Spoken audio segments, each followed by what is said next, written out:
জল খেয়েই তো বলছে সবাই, জল খেয়েই হয়তো। জলে কি আছে, তো পোকাও আছে, আবার গন্ধ বেরোচ্ছে, ড্রেনের জলের গন্ধ বেরোচ্ছে। না, ভর্তি হতে হয়নি, ওই স্বাস্থ্য কেন্দ্রে ডক্টর এসেছিল, তার ওষুধ খেয়ে কমে গেছে আমার। থেকে মানে মাথাটা খুব ভার হয়ে যাচ্ছে, আর তারপরেই হচ্ছে পেটটা কেমন ধম ধরে যাচ্ছে, কোনো খাবার খেতে ইচ্ছে করছে না। জলটা হচ্ছে এখন কলের জল থেকে মাঝে মাঝে পুকুরের মানে পচা পুকুরের যেরকম একটা জল বেরোয়, এটা সকালের টাইমে দেখতে পাওয়া যায়। পচা পুকুরের গন্ধ, আপনি মুখে যদি মানে দাঁত ব্রাশ করে মুখ কুলকুচি করতে যান তাহলে দেখতে পাবেন সেটার থেকে গন্ধ বেরোচ্ছে।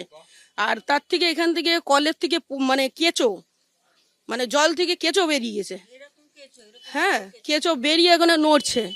জলটা সেই পাশের বাড়ি একজন ভরছে বালতিতে, তা আমাকে দেখাচ্ছে, দেখো এসে এই দেখো কেঁচো এরকম ভাসছে, এরকম এরকম এরকম এরকম লাফাচ্ছে।